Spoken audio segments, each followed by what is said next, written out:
Good afternoon. कैसे हैं आप लोग?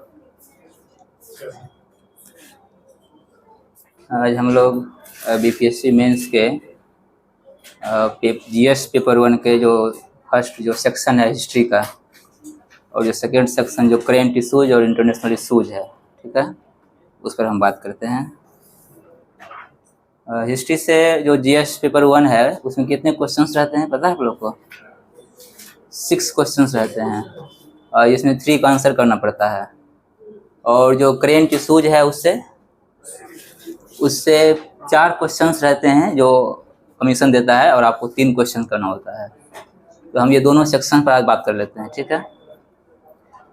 सबसे पहले हम लोग करेंट इशूज पर ही बात कर लेते हैं। अब ये इशूज आया हुआ है, सुप्रीम कोर्ट में इशूज गया हुआ है फ्रीबीज को लेकर। पढ़े आप लोग? फ्रीबीज को नहीं पढ़े हैं? सबसे पहले क्वेश्चन हम लिख देते हैं, किस प्रकार से क्वेश्चन कर सकता है आपसे, उसको फ्रेमिंग करते हैं। चुनावी फ्रीबीज जो मुफ्त उपहार के मुद्दे पर टिप्पणी करें और एक लोकतांत्रिक समाज में इसकी क्या आवश्यकता है एवं इसके दुष्परिणाम क्या होंगे, इसका विवेचन करना है, डिस्कस करना है। देखिए ये क्वेश्चन से क्या लग रहा है कि आपको सबसे पहले थोड़ा सा क्या करना पड़ेगा, इंट्रोडक्शन बताना पड़ेगा कि आखिर फ्रीबीज क्या होता है।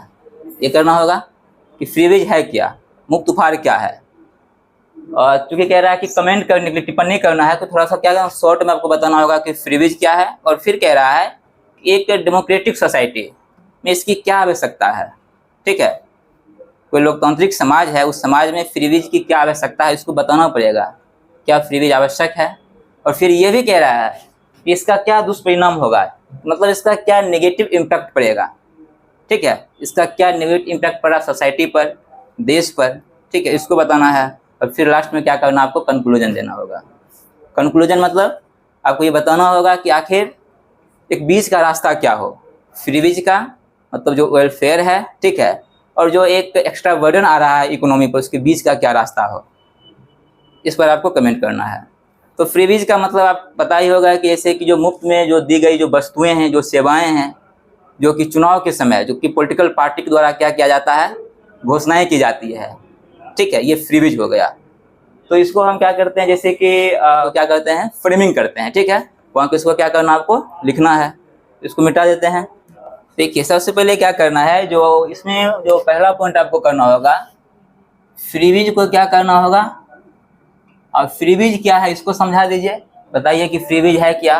तो फ्रीबीज का मतलब हो गया कि मुफ्त में दी गई कोई वस्तुएं, कोई घोषणाएं, ठीक है, कोई जो सुविधा है, इसकी घोषणा कौन कर रहा है, पॉलिटिकल पार्टी कर रहा है, ये फ्रीबीज है। और ये फ्रीबीज की घोषणा कब की जा रही है, चुनाव के समय, ठीक है। जब चुनाव होता है उस समय पॉलिटिकल पार्टी क्या करते हैं, जनता को अपने ओर आकर्षित करने के लिए, ठीक है, जनता का वोट अपने ओर पाने के लिए कुछ ऐसे घोषणाएं करते हैं जिससे उनको लगता है कि जनता क्या होगा, इस घोषणा से आकर्षित होकर, अट्रैक्ट होकर हमारे फेवर में आ जाएंगे और हमें क्या करेंगे, वोट करेंगे, ठीक है। ये फ्रीबीज है। अब सवाल ये आता है कि इस घोषणा का देश पर, समाज पर क्या प्रभाव पड़ रहा है, क्या इसका कोई लॉन्ग टर्म इफेक्ट है या फिर ये शॉर्ट टर्म इफेक्ट है, ठीक है। तो निश्चित रूप से जो फ्रीबीज है इसका कोई लॉन्ग टर्म इफेक्ट पड़ता नहीं है। जैसे कि घोषणा क्या करेगा, हम जनता को साड़ी बांट देंगे, घड़ी बांट देंगे, टीवी बांट देंगे, इसका क्या इफेक्ट पड़ने वाला है, इसका कोई लॉन्ग टर्म इफेक्ट होगा।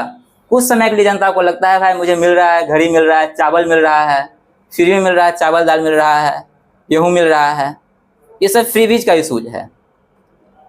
दूसरी बात, आप इस प्रकार की घोषणाएं तो कर रहे हैं, इसका कोई लॉन्ग टर्म इफेक्ट भी नहीं पड़ रहा है, जनता का लाइफ कंटिन्यू इससे नहीं हो रहा है, मतलब इसका कोई पॉजिटिव इम्पैक्ट नहीं पड़ रहा है।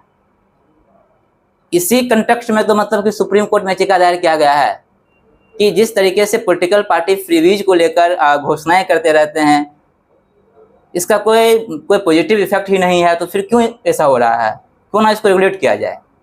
तो आपको क्या करना है, फ्रीबीज को डिफाइन कर देना है और थोड़ा सा यहाँ पर दिखा देना है, वही जो चुनाव के समय पॉलिटिकल पार्टी के द्वारा जनता को लुभाने के लिए, वोट को अपने फेवर में करने के लिए इस प्रकार की घोषणाएं की जाती है।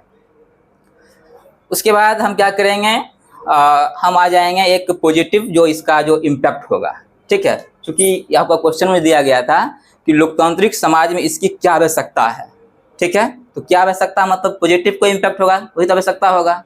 या आप एक हेडिंग बना सकते हैं कि लोकतांत्रिक समाज में निम्नलिखित आवश्यकताएं हैं। ठीक है, तो उसमें से जो पहला पॉइंट हो जाएगा, जैसे कि ये तो अपने डिफाइन कर दीजिएगा। जब सेकेंड पैराग्राफ हम लोग आएंगे तो यहाँ पर एक काम कर देंगे, यहाँ पर लिख देंगे कि लोकतांत्रिक समाज में आवश्यकताएं। उसके बाद फिर क्या करें, हम लोग पॉइंट में आगे बढ़ते रहेंगे। ठीक है, अब देखिए पॉइंट में जब आगे बढ़ेंगे तो एक बात है कि भारत जो है, सबसे पहले तो भारत एक विशाल जनसंख्या का देश है। देखिए आराम से मतलब सारे चीज को क्या करना, कंसेप्ट से मतलब काम करना है। ठीक है, किसी चीज को रटना नहीं, याद नहीं करना है।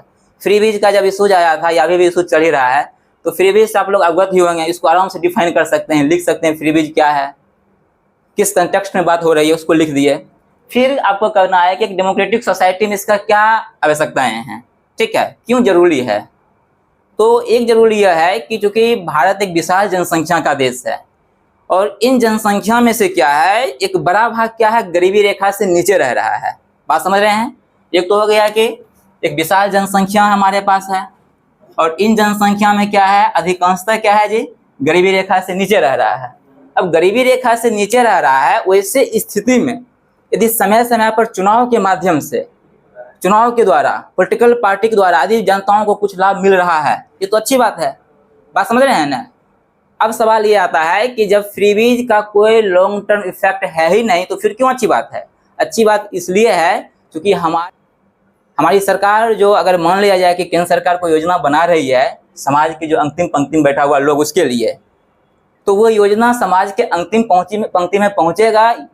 लेकिन यदि चुनाव के द्वारा यदि कुछ अगर लाभ जनताओं को मिल रहा है तो अच्छी बात है, एक पॉजिटिव पॉइंट हो गया है। बात समझ रहे हैं ना। आप लोग काउंटर क्वेश्चन भी कर सकते हैं, ठीक है ना, आप लोग काउंटर क्वेश्चन कर सकते हैं। तो इसलिए जरूरी है क्योंकि जनसंख्या का एक बड़ा भाग क्या हमारे यहाँ है, गरीबी रेखा से नीचे है। और हमारा जो मतलब सरकार के द्वारा जो योजनाएं बनाई जा रही है, जो मार्जिनल पॉइंट पर जो लोग हैं उनके लिए, वहां तक योजना सही से नहीं पहुंच रहा है। वैसे स्थिति में यदि चुनाव के माध्यम से फ्रीबीज के द्वारा यदि कुछ योजनाएं की लाभ अगर जनता तक जा रही है, तो ये तो क्या है, एक डेमोक्रेटिक सोसाइटी के लिए अच्छी बात है। खास करके उस डेमोक्रेटिक नेशन में जिस नेशन का मोस्टली पीपुल क्या है, बिलो पॉवर्टी लाइन है। बात समझ रहे हैं ना। तो एक पॉइंट आपका हो जाएगा, जनसंख्या विशाल है, गरीबी रेखा से नीचे है। ऐसे स्थिति में यदि फ्रीबीज के द्वारा कुछ सुविधाएं, कुछ वस्तुएं जनता तक पहुंच रही है, ये अच्छी बात है। ठीक है। सेकेंड, और क्यों अच्छी बात है, जो योजनाओं को सही तरीके से जनता तक नहीं जा रहा है जिसके माध्यम से। दूसरी बात क्या है, अब करना है इसमें क्या है कि जो फ्रीबीज के माध्यम से क्या क्या हो।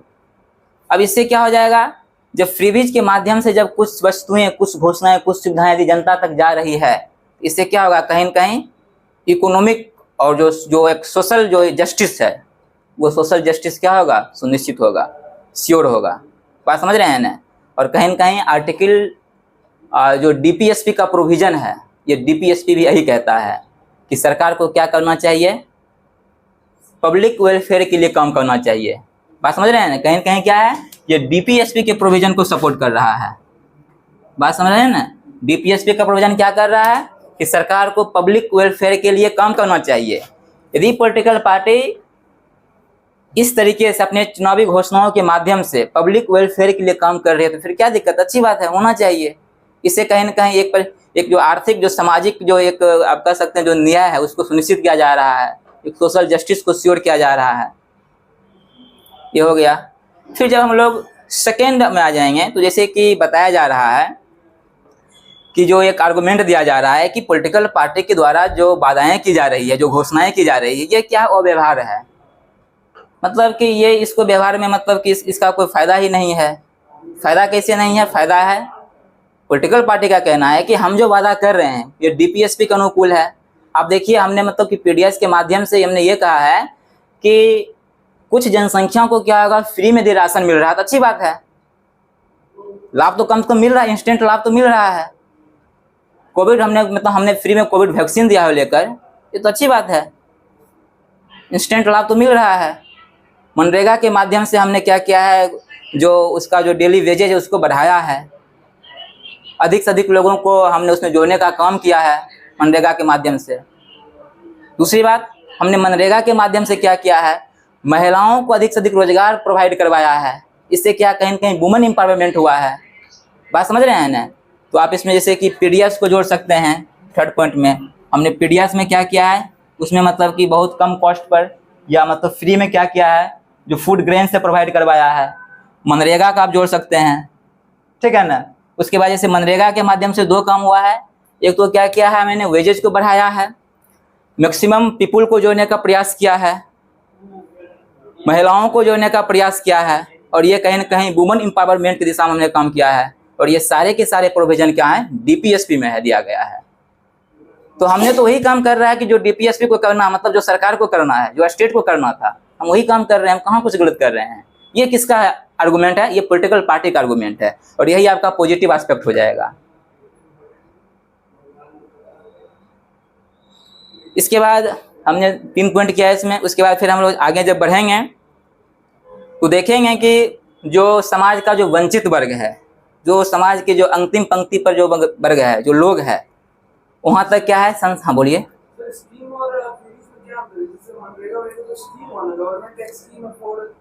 नहीं, मतलब ये है कि जैसे कि मनरेगा का स्कीम है, ठीक ना। हमने इसके माध्यम से मतलब कोई पॉलिटिकल पार्टी आएगा, वो बताएगा कि जैसे 100 दिन का जैसे अभी दे रहे हैं हम लोग रोजगार दे रहे हैं, ठीक है। कोई पॉलिटिकल पार्टी आया बोलेगा कि हम क्या करेंगे, 125 दिन कर देंगे, 150 दिन कर देंगे। ये घोषणा, ये वादा हो गया, ठीक है। फिर कोई आएगा कहेगा क्या हम क्या करते हैं, महिला को इतना % रिजर्वेशन कर देते हैं, या इतना महिलाओं को जोड़ेंगे। या फिर कोई एक दूसरा पार्टी आया, ये कह रहा है कि हम क्या करेंगे, मनरेगा में अभी इतना वेजेज मिल रहा है, हम इसको बढ़ा के इतना कर देंगे। तो कहीं ना कहीं क्या हो रहा है, उनके घोषणाओं के माध्यम से तो कहीं ना कहीं डायरेक्टली पीपल को लाभ मिल रहा है। बात समझ रहे हैं ना। पीडीएस तो बहुत पहले से चल रहा है, लेकिन मैंने उसमें क्या किया, पीडीएस में सुधार कर दिया कि हम, चूंकि हमारे देश के मैक्सिमम जनसंख्या क्या है, गरीबी रेखा से नीचे रह रहा है, एफर्ट नहीं कर पा रहा है, तो लोगों को न्यूट्रिटी को मतलब कि न्यूट्रिशन को बनाए रखने के लिए हमने क्या किया, फ्री में देंगे चावल गेहूँ। ये फ्री बीज का कंटेंट हो गया। स्कीम वही है, लेकिन स्कीम में क्या किया, थोड़ा सा और ब्रॉड एस्पेक्ट को ले आया, उसमें कुछ रिफॉर्म कर दिया। बात समझ रहे हैं ना बस। और वैसे भी मनरेगा का इशूज भी तो सुप्रीम कोर्ट में गया हुआ है, जिसमें कि कोर्ट रिकमेंड भी किया है कि कम से कम 50 दिन करवा दीजिए, इस पे जो कमेटी बना था। उसके बाद देखिए ये क्या है, जो रिसोर्स है, जो हमारी देश का रिसोर्स है, जो कि डीपीएसपी में कहा भी गया है, यदि देश में रिसोर्स होगा तो स्टेट क्या करेगा, उस रिसोर्स को समाज के अंतिम वर्गों तक पहुंचाने का काम करेगा। और बस मैं वही काम कर रहा हूँ कि जो हमारे पास जो रिसोर्स है, उस रिसोर्स को अंतिम वर्गों तक पहुंचाने का काम हम फ्रीबीज के माध्यम से कर रहे हैं, चुनावी वादाएं, चुनावी घोषणाएं के माध्यम से कर रहे हैं। तो एक हो गया कि जो रिसोर्स आपका है, जो इसको फिर मिटा देते हैं, हो गया कि जो संसाधन है, उस संसाधन को क्या किया, समाज के अंतिम वर्गों तक पहुंचाने का काम कर रहा है फ्रीबीज के माध्यम से। और इससे क्या होगा, इससे क्या होगा, सामाजिक आर्थिक न्याय सुनिश्चित होगा। ये सब आपके जो 5-6 पॉइंट आपको हो गए हैं, एक पॉजिटिव एस्पेक्ट हो गया है। अब आगे का जो क्वेश्चन आपका है वो कह रहा है कि वह इसके दुष्परिणाम, मतलब कि इसका नेगेटिव इम्पैक्ट क्या है, ठीक है, इस पर कह रहा है लिखने के लिए। तो हम आएंगे और फिर एक आगे क्या करेंगे, फिर लिखेंगे फ्रीबीज के निम्नलिखित दुष्परिणाम है, ठीक है। फ्रीबीज के निम्नलिखित हो जाएगा, आपको नेगेटिव इम्पैक्ट हो जाएगा। और फिर इसमें क्या करेंगे, पॉइंट 1 2 3 4 5 बनाएंगे। अब देखिए नेगेटिव इम्पैक्ट है क्या, कि ये जो फ्रीबीज है, ये राज्य की जो आर्थिक व्यवस्था है, उस आर्थिक व्यवस्था पर क्या है, एक अनावश्यक बोझ, एक बर्डन डाल रहा है, ठीक है। मतलब कि जो पॉलिटिकल पार्टी हैं, कुछ ऐसे घोषणाएं करते हैं जिसका जनता को मतलब कि कोई पॉजिटिव लाभ उससे है नहीं। अब मान लीजिए कि कोई पार्टी आ गया, वो कह रहा है कि हम सबको घर ही देंगे लेकर, क्या इससे लाभ होने वाला है, कुछ लाभ होगा? कोई कह रहा है हम सबको टीवी देंगे लेकर, एलसीडी देंगे लेकर, इससे कोई लाभ नहीं है। ये क्या है, कहीं ना कहीं अनावश्यक रूप से एक इकोनॉमी पर बर्डन के समान है, ठीक है। आप सारी बंटवा रहे हैं, इससे क्या होने वाला है, कुछ मिलेगा? तो ये हो गया जो अर्थव्यवस्था है उस पर अनावश्यक बर्डन, आर्थिक अधिभार। आर्थिक अधिभार हो गया कि फ्रीबीज अर्थव्यवस्था पर एक आर्थिक अधिभार डाल रहा है, अनावश्यक बोझ डाल रहा है। कुछ जो पॉलिटिकल पार्टी हैं कुछ ऐसे घोषणाएं कर रहे हैं जिसका कोई रिलेवेंट ही नहीं है। अब आर्थिक अधिभार से क्या हो रहा है देखिएगा, जो राजकोषीय घाटा है, ठीक है, राजकोषीय घाटा क्या हो रहा है, फिजिकल डेफिसिट बढ़ रहा है। अब जब फिजिकल डेफिसिट बढ़ेगा तो इससे क्या हो जाएगा, हो डेफिसिट बढ़ रहा है। फिजिकल डेफिसिट बढ़ेगा तो क्या होगा, अब स्टेट क्या है, तो कोई लॉन्ग टर्म क्या करेगा, कोई इकोनॉमिक पॉलिसी नहीं बना पाएगा। और फिजिकल डेफिसिट बढ़ने से क्या होगा, राज्य क्या करेगा, कोई लॉन्ग टर्म जो इकोनॉमिक पॉलिसी नहीं बना पाएगा, पब्लिक वेलफेयर के लिए काम नहीं कर पाएगा, राज्य अपने आप को आर्थिक रूप से मजबूत नहीं कर पाएगा। और दूसरी बात क्या हो रहा है, हम जब अनावश्यक प्रकार घोषणाएं कर रहे हैं और जब पॉलिटिकल पार्टी जब चुनाव लड़के जब सत्ता में आती है, उस घोषणाओं को पूरा करने में लग जाती है, इससे क्या होता है, हम जो अलग अलग जगह से जो ब्याज पर जो पैसे ले रहे हैं, क्या ब्याज भुगतान का भी एक बर्डन मेरे ऊपर बढ़ रहा है।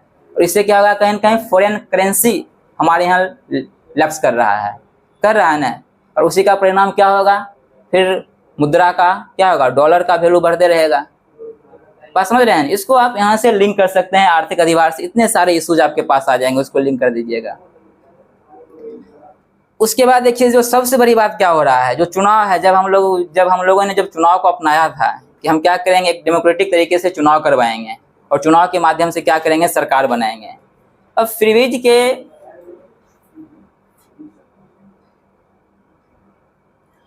के माध्यम से क्या हुआ है कि मतदाताओं को जो फ्रीबीज के माध्यम से क्या किया गया है, मतदाताओं को लुभाने का प्रयास किया गया है, उसकी जो निर्णय क्षमता है।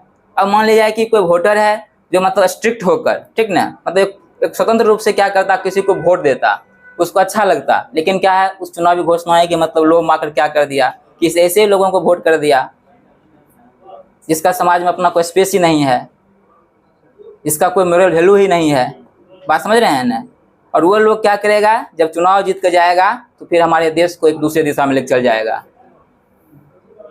ये प्रभावित हुआ। कहीं न कहीं क्या हो गया, ये जो मतदाताओं का जो निर्णय क्षमता है, आप सेकेंड पॉइंट कर सकते हैं यहाँ पर, जो मतदाताओं का जो निर्णय क्षमता है, ये निर्णय क्षमता क्या हो गया, प्रभावित हो जाता है। उसके बाद देखिए अब क्या है, अब मान लीजिए कि इस देश में है क्या, बहुत सारे ऐसे लोग हैं जो टैक्स पेयर नहीं हैं, ठीक है, बहुत सारे ऐसे लोग हैं जो टैक्स पेयर नहीं हैं। अब उनको तो गुस्सा आएगा कि भाई तुम किस प्रकार की काम कर रहे हो, हम लोग टैक्स दे रहे हैं और हमारे पैसे को जैसे तैसे घोषणाओं करके जहां तहां उसको खर्च कर रहे हो। खर्च ही करना है टैक्स का पैसा को तो सही जगह पर खर्च करो, जिससे देश का लॉन्ग टर्म विकास होगा। तो कहीं न कहीं इससे क्या होगा, एक नेगेटिव इम्पैक्ट है। जो लोग टैक्स पेयर हैं,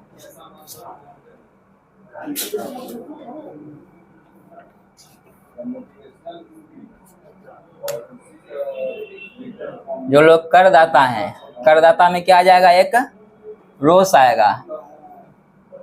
एक पॉइंट ये भी हो जाएगा आपका, करदाता में रोष उत्पन्न होगा कि भाई तुम पैसा कहाँ खर्च कर रहे हो। बात समझ रहे हैं।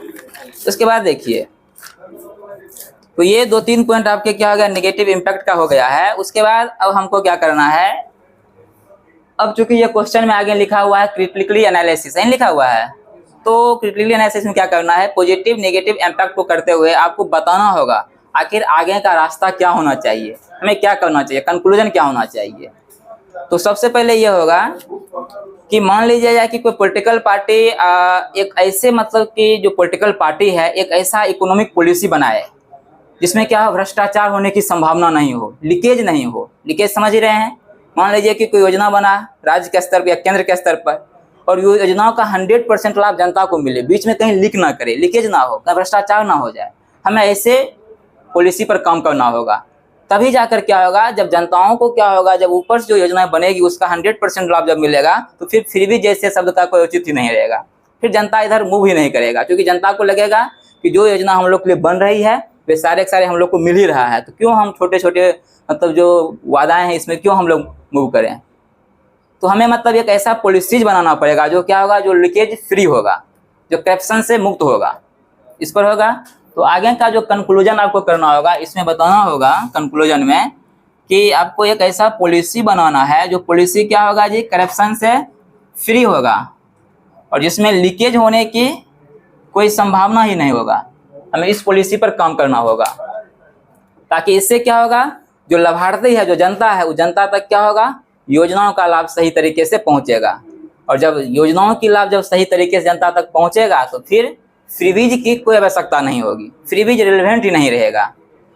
उसके बाद क्या होगा, जो राज्य के पास जो रिसोर्स है, उस रिसोर्स को क्या करना पड़ेगा, उस रिसोर्स का उपयोग कैसे हो, उसके लेकर क्या होना चाहिए, एक स्पष्ट निर्देश होना चाहिए। बात समझ रहे हैं। मान लीजिए कि राज्य के पास, ये देखिए बहुत ही अच्छा आपको ये कंटेंट है,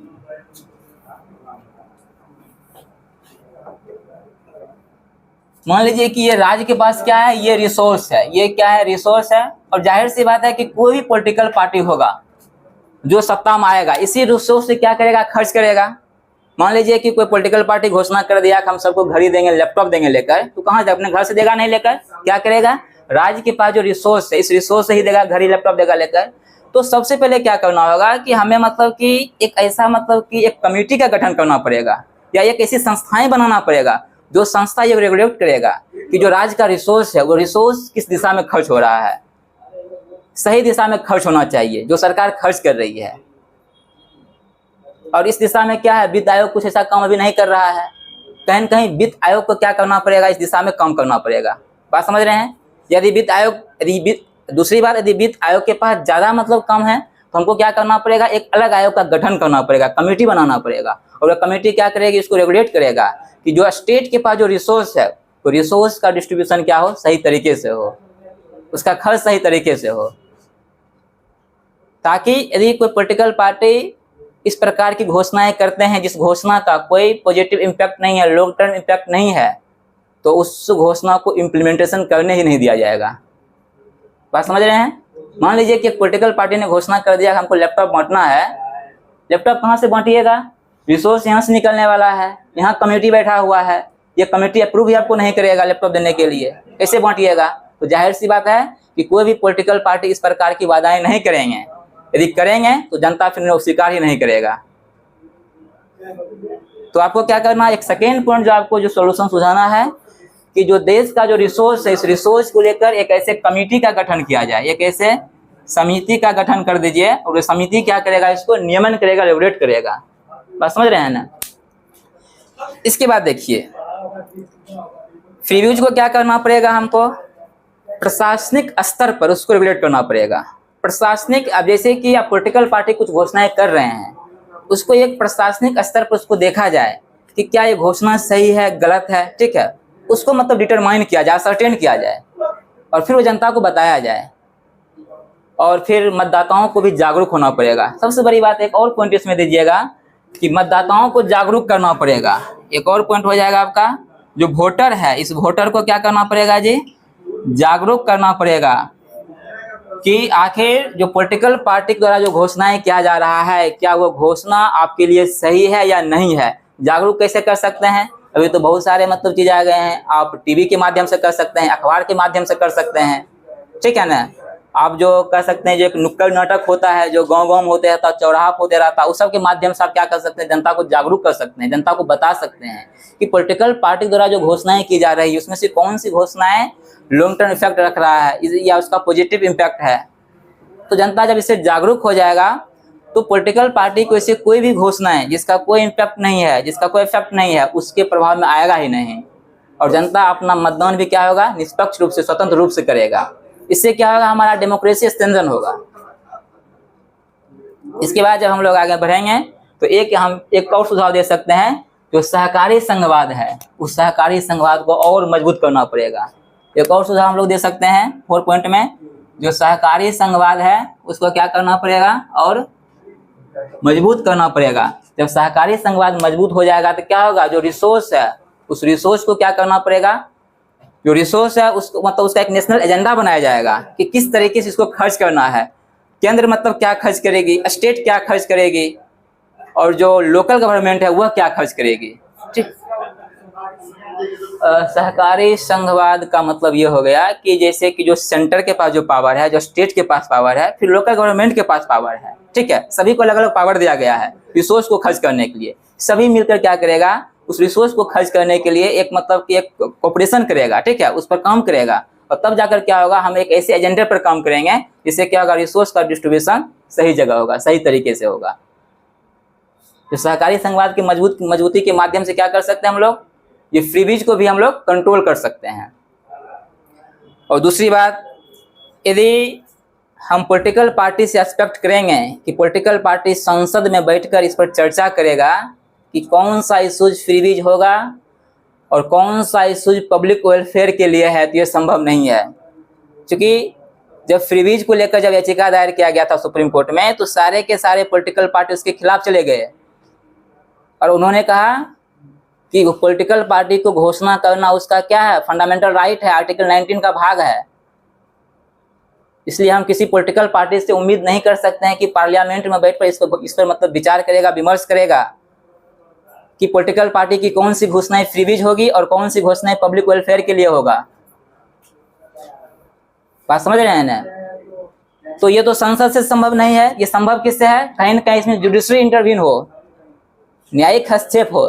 और जुडिशरी इंटरवीन किया है, जुडिशरी ने क्या किया है, फिर 3 जज को बेंच को दिया है इस मामले को कि फिर से इसे आप देखिए। जुडिशरी इंटरवीन आप कर सकते हैं। यहाँ पर एक जो पॉइंट आपका है बहुत इंपॉर्टेंट पॉइंट है, इसको भी नोट करिए कि यदि आप चाहते हैं कि इस इशूज को राजनीतिक दल संसद में बैठकर इस पर मतलब बात विचार करेगा, तो ये तो संभव नहीं है। कौन संभव है, जो न्यायालय है, न्यायालय क्या करेगा, इंटरवीन करेगा।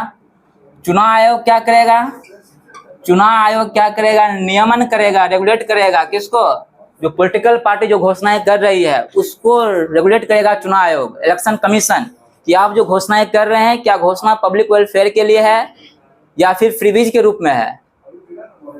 संभव यदि हो, जो फाइनेंस कमीशन है, फाइनेंस कमीशन इसको रेगुलेट करे कि आप जो घोषणाएं कर रहे हैं उसका इम्पैक्ट इकोनॉमी पर क्या करने वाला है। क्या इसका इम्पैक्ट तो ऐसा नहीं होगा कि आर्थिक संकट आ जाएगा और आर्थिक संकट पॉलिटिकल क्राइसिस को जन्म देगा और श्रीलंका जैसी हालात हो जाएगी। बात समझ रहे हैं ना? तो एक चुनाव आयोग क्या करेगा, इसको रेगुलेट करेगा। दूसरी बात हो गया, जो फाइनेंस कमीशन आपका है, ये फाइनेंस कमीशन क्या करेगा, ये भी इसको क्या करेगा, रेगुलेट करेगा। फाइनेंस कमीशन बस ये देखेगा कि पॉलिटिकल पार्टी जो घोषणा कर रही है क्या उस घोषणा का इकोनॉमी पर क्या इम्पैक्ट करने वाला है, क्या इससे इकोनॉमिक क्राइसिस भी आ सकता है। यदि इकोनॉमिक क्राइसिस आता है तो ये कहीं न कहीं पॉलिटिकल क्राइसिस का रूप लेगा, जैसा कि श्रीलंका में हुआ है। बात समझ रहे हैं ना? तो इलेक्शन कमीशन हो गया, आपका जुडिशरी हो गया, फाइनेंस कमीशन हो गया, ये सब क्या करेगा, इसको रेगुलेट करेगा।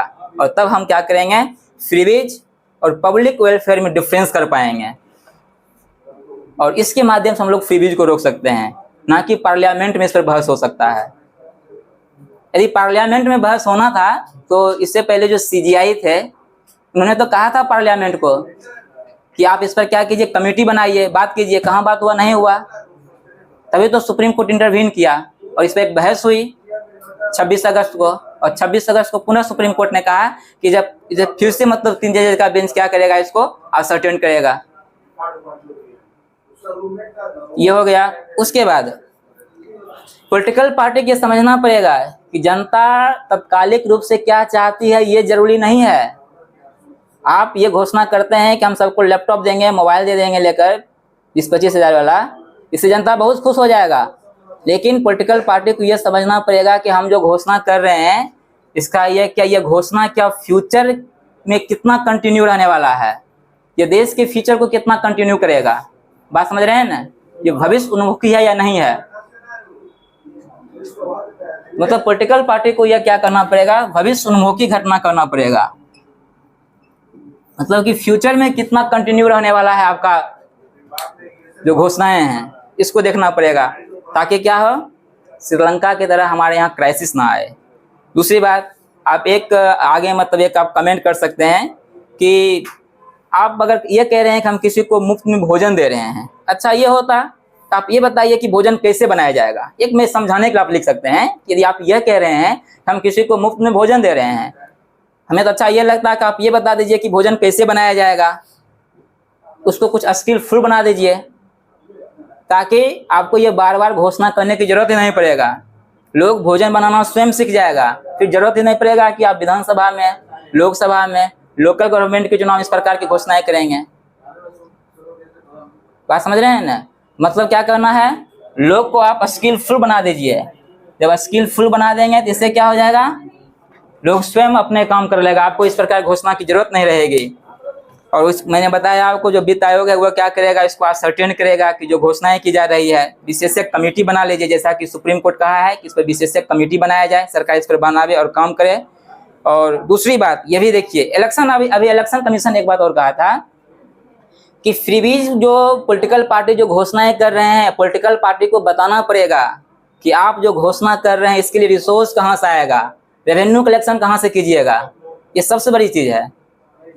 इलेक्शन कमीशन ने कहा है, एक सिर्फ रिकमेंडेशन किया है कि पॉलिटिकल पार्टी जो घोषणाएं कर रही है कि हम क्या सब ABCD देने वाले हैं, आप ABCD कहाँ से देने वाले हैं, रेवेन्यू कलेक्शन कैसे कीजिएगा, कितना रेवेन्यू कलेक्शन होगा, ये सारे चीज बताइए। ये बहुत बहुत बड़ी बात है। अब पॉलिटिकल पार्टी बताए कहाँ से रेवेन्यू कलेक्शन करेगा। हमें तो लगता है कि बहुत सारे ऐसे पॉलिटिकल पार्टी हैं जिनको रेवेन्यू कलेक्शन पता ही नहीं होगा कहाँ से क्या आ रहा नहीं आ रहा है, सिर्फ घोषणा किए जा रहे हैं। ये बहुत अच्छा सुधार किया है, आप रिकमेंड कर सकते हैं इसमें। ये तो इलेक्शन कमीशन कहा है, मुझे लगता है कि इसमें मतलब कि वित्त आयोग का जो फाइनेंस कमीशन उसका इंटरव्यू होना चाहिए कि फाइनेंस कमीशन ये कहे कि आप घोषणा जो कर रहे हैं आप मुझे ये रिपोर्ट कर दीजिए कि आपने जो घोषणा किया है इसमें कहाँ से रेवेन्यू कलेक्शन कितना आएगा, उसका कितना आप यूज करने वाले हैं। और उसके बाद आप देखिए जो चुनाव आयोग है निर्देश दिया है सभी पार्टी को कि आप जो घोषणाएं कर रहे हैं ये घोषणा उस तरीके से कीजिए ताकि जो हमारा जो आर्थिक कंडीशन है वो कंडीशन सही सलामत रहे। और इस तरीके से क्या है, आपके पास जो पॉजिटिव नेगेटिव इम्पैक्ट से ज़्यादा क्या करना है, इसमें आपको सुझाव देना है, क्योंकि ये क्वेश्चन का डिमांड ही वैसा है और क्वेश्चन का डिमांड वैसा ही रहेगा। क्योंकि अभी जो देश का माहौल जो है ये क्वेश्चन ऐसा ही पूछेगा। वो आपसे चाहेगा कि विद्यार्थी आप हमें ये बताइए कि फ्रीबीज को कैसे कंट्रोल किया जाएगा, पब्लिक वेलफेयर और फ्रीबीज में क्या डिफरेंसेज होंगे। तो फ्रीबीज के कंट्रोल करने के लिए मैंने बहुत सारे पॉइंट आपको दे दिया है और बहुत सारे इफेक्टिव पॉइंट है सब, ठीक है।